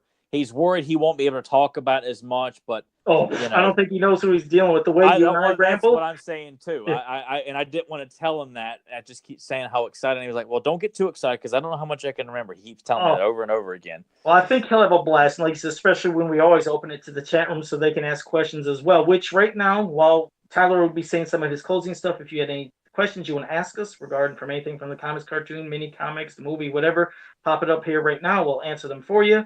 Because we'll be getting ready to wrap it up here in a second. But, so any other closing things you wanted to say, Tyler? Anything you want to recommend or anybody's art pages? I would say I don't know if Carson still got his – I don't think Carson has his Facebook page up right now. But if you like the mini comic artwork, and I think he had mentioned he needs to put up a new page because he went off social media. I know he's on Instagram because I know he's tried to contact Joe through that. But I don't think he's on Facebook right now. Hold on. Did you say Carson tried to contact? I don't go to Instagram and sometimes don't know how to do the messages. You said he messaged me there? It's what he said, yeah. Huh. I'll have to check it because, damn, I'm still navigating through that Instagram. I'm so used to doing everything on the computer that when it goes to Instagram, I'm like, what am I clicking? And I hate that I have to upload pictures through a device and not on my computer. But I'll try that. You can let him know I will try that. Say that, and if you're interested in the comic, let me hand out his email again here. If you want to, he's not doing pre-orders right now, but if you're interested, if you like the artwork from the Leech mini comic, his email is the7max. That's 3 X's at AOL.com. The7max, and 7 like the number, max. 3 X's at AOL.com. And that's Carson's email. If you ever want to contact him about, if you want a commission of artwork, do you want info on the mini comics? Do you want to know if you like some of his work that he's done for some of the German He-Man related stuff? I mean, he's your go-to guy for that. Okay. Very nice, very humble guy. He's currently, he sent me more pages of the Clamp Chat Ninja comic. The layouts look fantastic. Exactly what I wrote. He does do amazing work. I mean, from anything from a comic style to 3D style renderings, he does fantastic work. And you definitely, if you want to contact him, if you want even some commissions, anything, definitely contact him. Especially when you do the whole entire one comic based off of the German audio play by himself of doing the lettering, the inking, the coloring. I just couldn't picture that. Would just make my head explode. But yes. I'll try to even link people on my page. But what was that? I was going to say one thing. I'm sorry. I got sidetracked. Yes, Adam, for you, because I just realized when I show stuff during this video gets blurred, I'm going to tomorrow on my wall, I'll show the carded picture of your figure on my wall. I think it would look much cleaner than this because I was trying to let people see in back of me little previews of a Scare Glow shampoo bottle that I did for somebody. But I remember when I tried to show some other stuff, it just looks so blurry because my horrible portable. I don't want to give you that quality. I want to have a good picture for you. So that's what I'm going to do. But did you have anything else you were going to say besides that? I didn't mean to I will say, check out Kevin Sharp's artwork. He's available on Facebook. He's worked for Marvel. I think I believe he's done some DC. He's done DC stuff. I can never remember if he's worked for DC. I'm pretty sure he has, but I know he's worked for Marvel a lot. He's done trading card sets, various comic books and comic book covers on X-Men, G.I. Joe, and things like that. He's doing work for me right now. Super, super sweetheart of a guy, very humble guy. If you want to see He-Man and Batman, or if you want to see Captain America and the Hulk clashing in the streets of New York, he'll do whatever you want to put together. He loves He-Man. He loves Thundercats. He loves Marvel, DC stuff. I shared that recent commission that you shared of the G.I. Joe on my wall. Thank you for doing that. Of course, I share it. I get no acknowledgement hardly. Joe shares it, and well, I wanted to share his art so everybody could see it, and they loved it. There was a lot of likes. There was a lot of shares. comments, so at least people enjoyed it. Because yeah, I mean, I'll share anybody's work. You guys ever want, just like I said, contact me on Facebook. I don't care. I'll share any of the stuff that you work on, or or drawn or got. I just love sharing the love. That's what I do. It ain't just about me. I appreciate you sharing that, because I'm glad to constantly keep putting the word out on his artwork. Yeah. And he's already working on another one for me. And he's very reasonable price wise too. He gives a lot of bang for your buck. If you just want a solo picture, you want a group shot of various heroes and villains fighting each other, if you want just beautiful women, he'll do it all. So yeah, check out him on Facebook. Check out Axel Jimenez on Facebook, He-Man.org, He-Man World, and Joe Amato's Customs, of course. Always got to plug the hell out of that. Thank you. Check out Beyond Retro Podcast, where me, Joe, and Nathan talk movies and TV shows and cartoons and stuff from the 80s and 90s and some current stuff, and then capes and commentaries. We just did a commentary for the Toxic Crusaders, episode 3 of that cartoon. So if you're somewhat familiar with that animated series or you're not, check it out. It's on YouTube right now, but I'm waiting for the download or the pod being linked to be up so I can share that with everybody too. So that's all I got to say. Well, that's a lot of recommendations, but we appreciate, love it. And yeah, if you do catch Beyond Retro when we did the talking about TGIF lineup from back in the day, you won't see my face, but you will see me chewing and sticking old 30-year-old gum under my mask, eating it. You hear me crunching it. It was pretty nasty. I didn't get sick, thank God, knock on wood, but I drank some hot sauce to wash it down with. So, but yeah, all right, and well, okay, well, Jobber DG first had one for me real quick. He says, how about that new NECA Jason from the remake, Joe? And because they showed that new Ultimate version, which looks great. I have that, other Jason from NECA that they made a while back. I haven't got many of the new Ultimates for the horror figures, even though I know they've added articulation, actually done different stuff to the figures. It's just I figured some of them, well, I already have it, even though he looks good. I was like, I'm holding out to, damn it, the day they can give us Part 8. I'm like, okay, if you can keep doing these Ultimates, if you give us Roy, could you just give us Jason from Part 8? He will sell people, trust me. The movie, I know, wasn't the most popular in the Friday the 13th series, but that is one badass, iconic-looking Jason. And I think anybody would snatch that wet, slimy, more yellow mask with different chevron Jason, snatch him up guaranteed. And I think Tyler, it's the only one that I'm missing. It's the only one everybody. It's the only one left, and I need that figure. We all need it. It doesn't make sense, Nathan. And I know that I know how much Tyler loves Part 8. I mean, that's probably a Jason figure he would. That's one I definitely do want is Part 8, because that of the besides 1, 2, 3, and 4, Part 8 past Part 4, like that's the one that I always go back to watch. Okay, well, definitely, and it is. It's a fun one. I enjoy Part 8, but thank you for that. Oh, Stagnatar, well, thank you for joining us. But let's see, he said, last week's episode featured some awesome Earl Norm artwork discussions. Have you guys checked out all the new artwork of the Crimson Countess? Oh, I've seen a lot of different versions that people have done. That's the one that Penny came up with, Crimson Countess. Have you seen that on Facebook, Tyler? I can't think if I have right off. If I have, I wasn't aware. It's a character that Penny, I'm going to feel bad if I quote this wrong, but I believe it's a character that she came up with and drew, but then now other artists have shown their versions of her, which look pretty badass. I think there's been a few people that have done it. So she would look cool in figure form because, yeah. Oh, God, I went blank. Oh, I hate when I can't think of who I wanted to say. Somebody drew her. What a loser. Just drink some hot sauce, Joe. Yeah, drink some hot sauce. Suddenly the memory comes back. But, well, I've seen it. And yes, Stagnatar, the Crimson Countess does look great. Okay, Adam Gabbert says, what are your thoughts on the Masters of the Universe minis with the small figures with Castle Grayskull parts? If he's talking about those ones that Mattel released to where you can create a mini Castle Grayskull, I never bought those. I only had that real early set that came with the cardboard Castle Grayskull, and it was a 2-pack of He-Man and Skeletor. But I never bought the other mini packs to create Castle Grayskull. Did you? No, that's the only one I bought, and I thought it was a waste of money. I was like, I have no desire to get any more of them.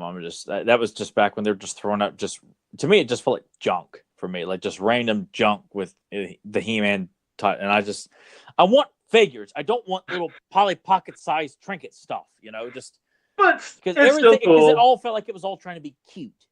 I know, but I mean, I don't want cute and He-Man.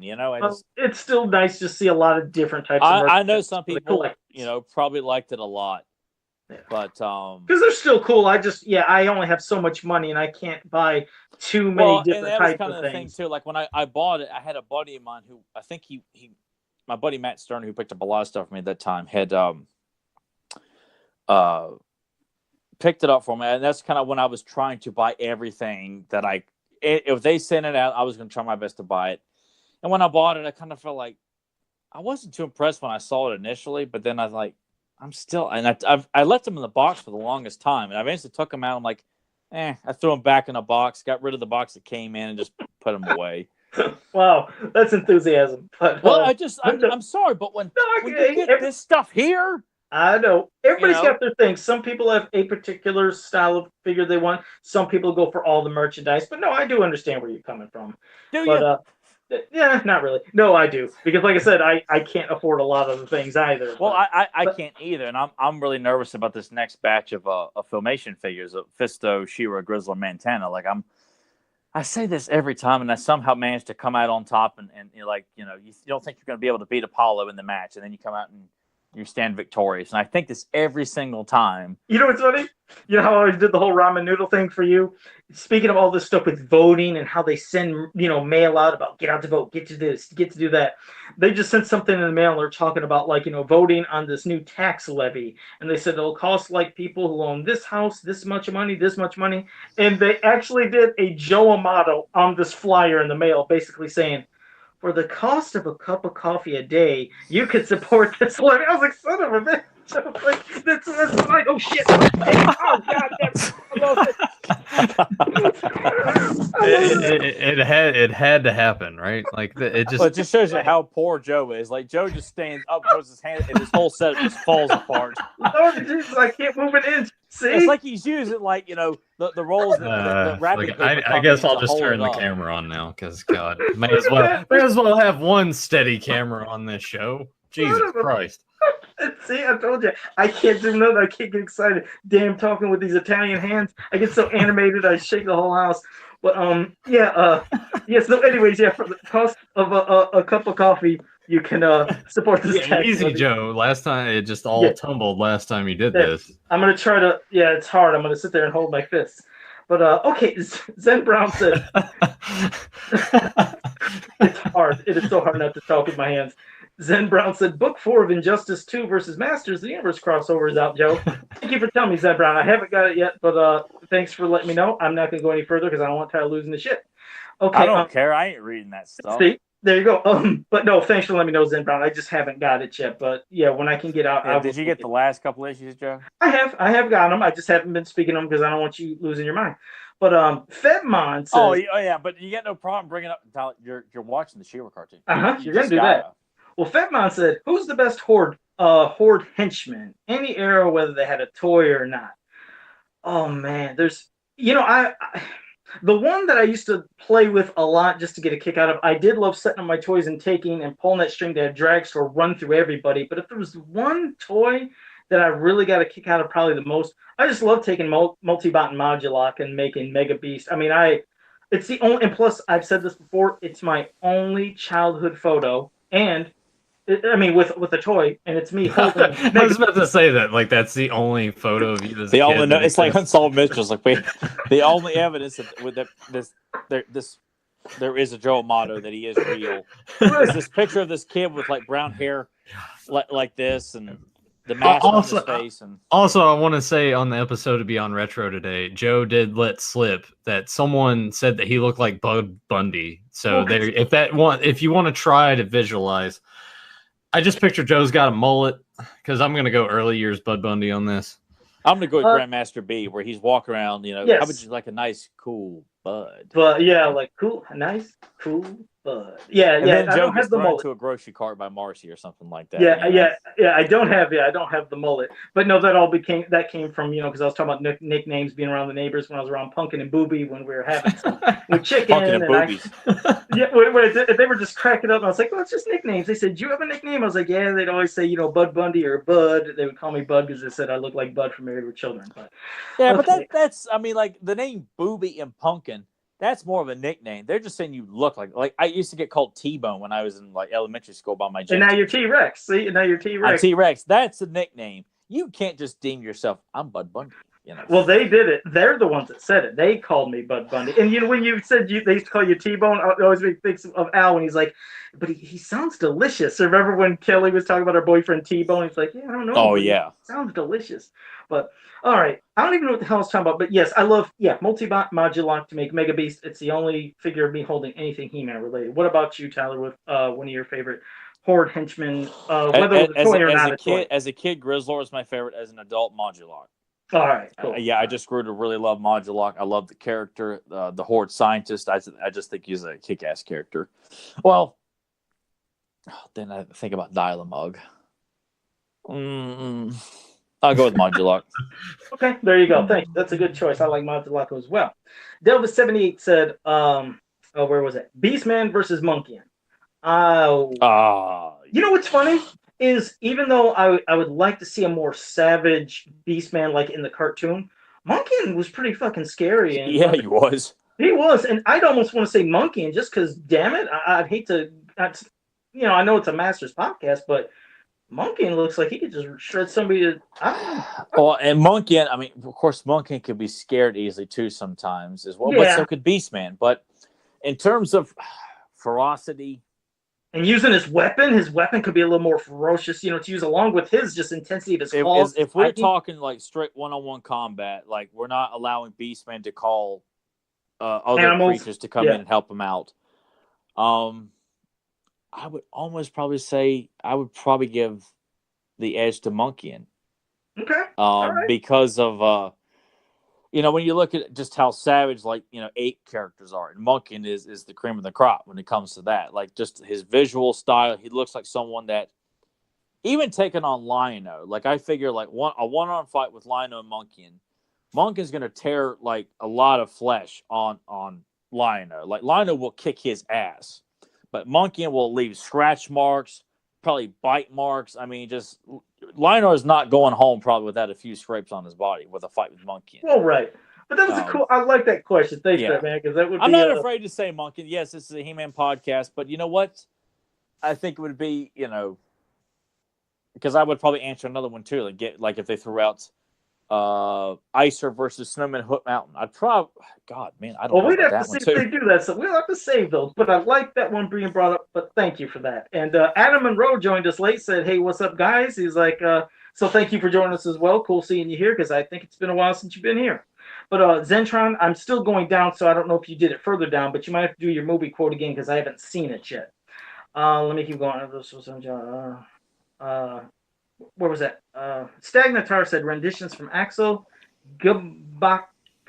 I can never pronounce that name. What did I say? That sounded Jibagak. Okay, Jibagak. Okay. Is it good cock? So you said good bad cock. Yeah, and Bana, they all, I guess, did stuff for Penny's design. So the Crimson Countess. So thanks for letting us know on that. Okay, let me go down. I might have got everybody. Let me say a few based on the game. There's I'm trying to scroll, Nathan. That's why I'm going quickly down. I don't care. Okay, Fedmont said I could always sell my blood or auction off a kidney if I wanted to buy some more stuff. Oh, yeah, you're right. You're right there. Oh, they must have been commenting when I lost and dropped all this shit, because I see a lot of things of settle down, Joe. Yeah, yep. I kind of did. Call 911. Okay. Fedmon said, all right, everyone, it's time to start a Kickstarter for a new game. I mean, you know what it probably is. We'll just start a Patreon. All the proceeds go to Joe. Yeah, I appreciate it. What we really ought to do is we ought to just hire Sally Struthers, because what the hell is she doing right now? And have her do commercials for, like, Joe Amato. And she's and then have Sarah McLachlan music playing in the background. Yeah. And it just shows Joe, like, gradually, like. But then you could take my mask and put a sad face with a tear, like, on the mask. You'd see it looking pitiful. I'm like sideways, a little sad. Like, Joe's like sitting in a kennel cage too. Like, why is he doing that? Oh, I gotta turn the channel. He's hanging outside McDonald's with his face on the window, pressing his mask up, and sees a kid eating a Happy Meal. Eyes of an angel. I hate those commercials. I gotta change it. They get me so depressed. He goes and grabs that hot sauce off the shelf and realizes that it's like it's just too much now, so he has to like just get a lower end hot sauce, but it's not the same. And then he just has to take packets of ketchup at McDonald's, and instead of having Heinz, he's got to squeeze the sauce, the ketchup into his mouth. He takes like ketchup and just gets like the pepper stuff that you can get from Domino's in the packet, and tries to make his own hot sauce. I take my packets from Taco Bell. I get lots of packets, so I'd have to go to the Taco Bell. Oh, we know, Joe. We know. Yeah. But and a lot of people were agreeing with Monkey Inn, and Grimbot said, yeah, Monkey Inn may even have to throw poop to win. No, we're not going down that route. But no, you do that. I'm saying Beastman wins. Well, Wiley Walt just joined us as well, so thanks for joining us. And I'm trying to find the quote. Can you find the quote that Zentron put? Because I can't find that, Nathan. He kept saying it was up there, but I didn't see it. So God, what the hell was that?